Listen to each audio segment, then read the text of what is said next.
Para hadirin sejajar mulia, kangkui mukaddimah kaula sengaja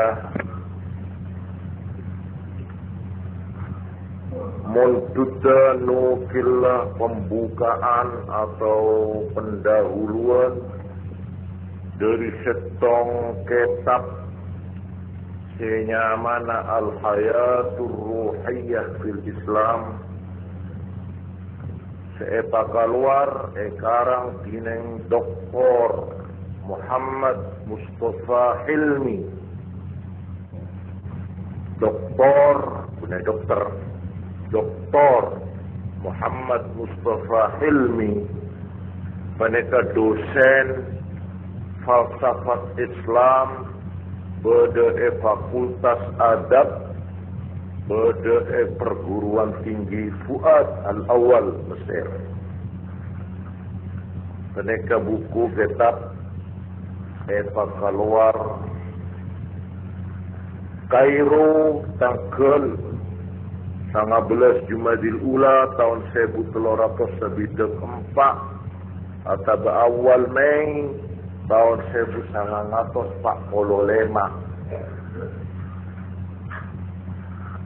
Mereka Dr. Muhammad Mustafa Hilmi dalam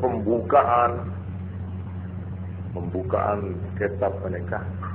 Nah, makin eterwagia yang cuma bikaulah. Antara lain eterangaki sebenarnya. Yamtazul al-asr alladhi na'ishu fihi بأنه عصر مادي بلغت فيه الحضارة المادية مبلغا كبيرا من التقدم لعله لم يتهيأ لها مثله في عصر آخر. Mungkin kita beda abad materi, abad secara zahir, napa-napa iokor secara zahir. Orang inyamai maju tak maju, mun etengku gege tak gege lahirlah. Soki tak soki, andi pangkat tak andi pangkat. Eka ukuran kemajuan abad makin. Wa asbahat hayatul afrad wal jama'at fi hadzal 'asr خاضعة في جل نواحيها لهذه المعايير التي تقوم كل شيء بما يؤدي إليه من منفعة عاجلة.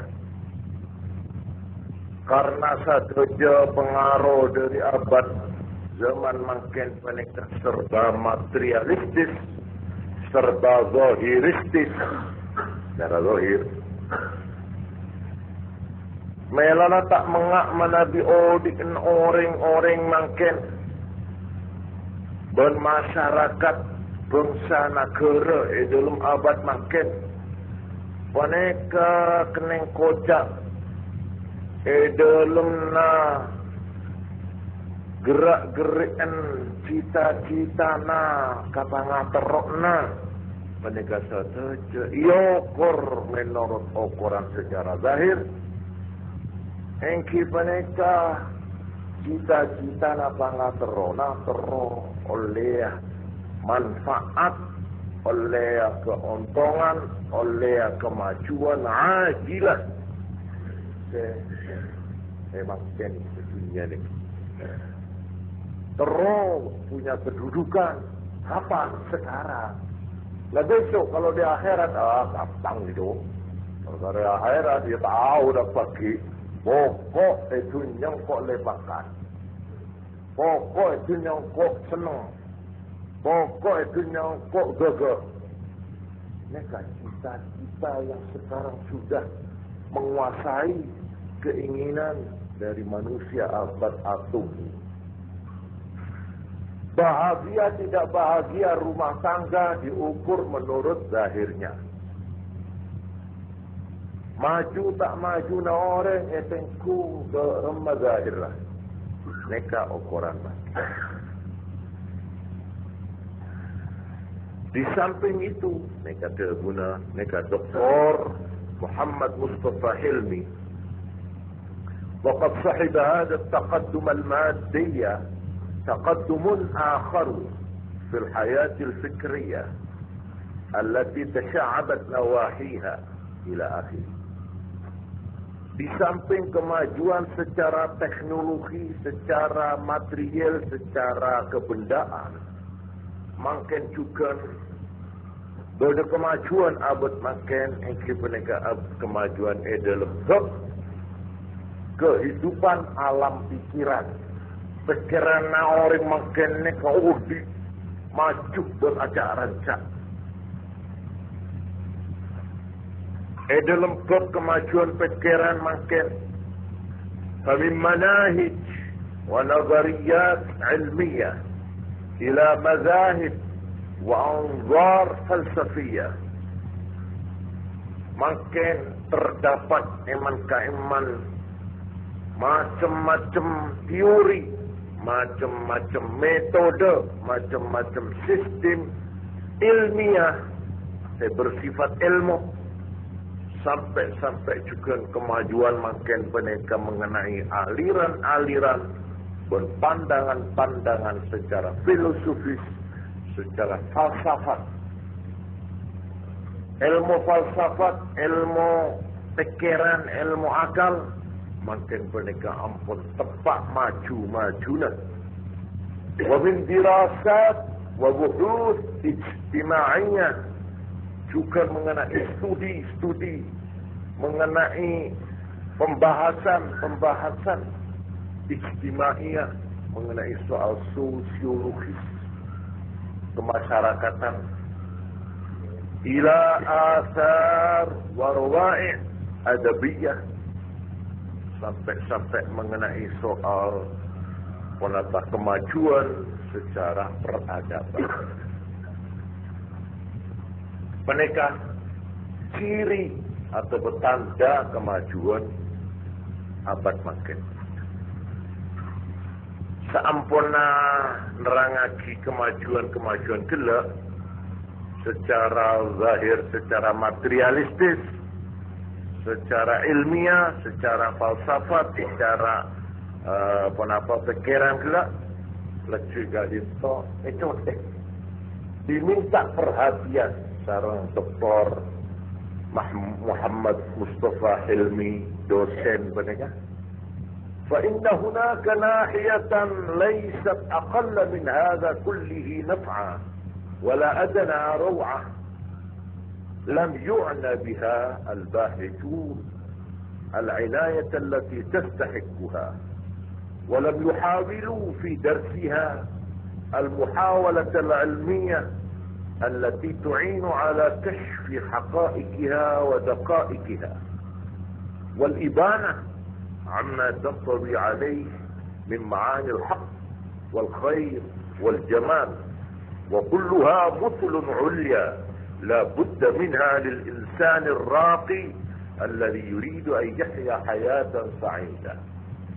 Tetapi sayang, ada satu sudut, satu bagian yang tidak kalah pentingnya dari kemajuan-kemajuan gelap.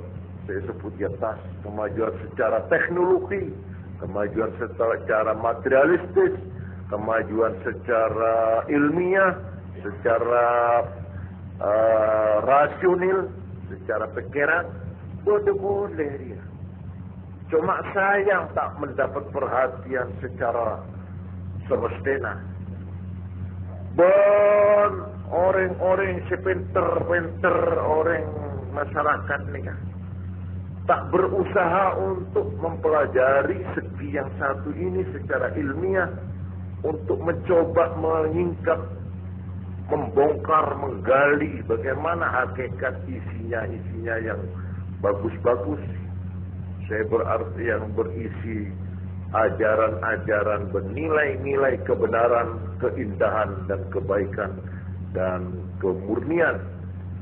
Dan semua ini, segi yang kurang mendapat perhatian ini justru merupakan ide-ide, merupakan norma-norma, merupakan cita-cita, merupakan pedoman-pedoman hidup yang buat manusia yang ingin maju tidak boleh melepaskan.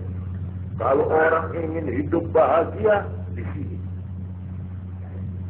ini saya kurang mendapat perhatian. Wa hadhihi an-nahiyah hiya al-hayatur ruhiyah.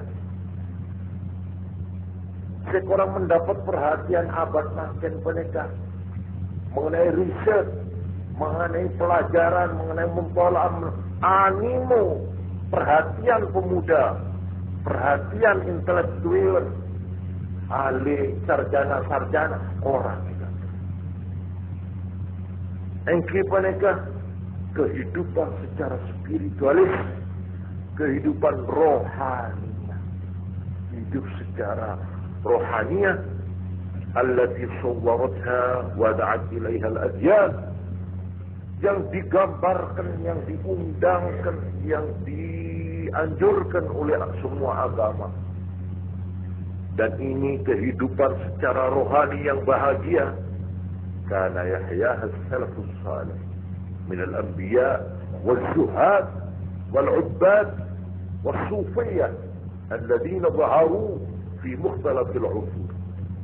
Dan hidup bahagia ini secara rohaniah, secara kejiwaan, biarpun material secara zahir mereka melarat, tak patut muljam secara ukuran zahir, tapi justru orang-orang inilah yang merasa bahagia di dalam hidupnya, yaitu yang pernah dialami oleh para nabi-nabi, oleh para orang yang zuhud-zuhud, ahli ibadah, ahli tekun, yang mencintai Tuhan, mencintai kebenaran Tuhan, wasufiyah, dan ahli-ahli tasawuf, rohaniawan yang pernah muncul, lahir di mukhtalafil usur, di dalam abad yang macam-macam, waktu-waktu yang dulu-dulu. Wa kana li zuhurihim ab'adul athar fi at-tasami bin nafs al-insaniyah an hawid al-maddah was-su'ud biha ila 'alam ar-ruh. Karena para nabi, para rohaniawan, para ahli tasawuf, para aulia, para solihin, yang dulu mereka telah mengalami hidup yang betul-betul bahagia zahir batin, ini telah mempunyai pengaruh mengangkat manusia, mengangkat jiwa manusia dari hadidil maddah, dari nilai-nilai dan ukuran secara kebendaan, ila alamir ruh, kepada alam idealisme, alam spiritualisme, alam kejiwaan, alam kebahagiaan secara rohani. Mereka semakin dipang. Semakin mensampai natanya, apa keinginanmu? Hei pemuda, hei pelajar, hei sarjana, apa cita-cita? Mereka, saya jawab, saya ingin menjadi manusia yang berbahagia di dunia sampai akhirat. Saya ingin menemukan jalan pangkat rohaniah, kekayaan rohaniah. Tahu, saya jawab sedikit, Bang. Saya ingin cari pangkat rohaniah. Saya ingin mencapai kehidupan rohaniah yang bahagia. Saya ingin mencapai cita-cita rohaniah hidup saya, supaya saya bukan saja bahagia di dunia ini, tapi sampai kelak di akhirat. Cita-cita semakin idealistis, yang bersifat idealis, spiritualis, bersifat rohaniah. Sepaling banyak makan menikah, zahirnya apa? Saya ingin punya Ini kan secara zahir benar.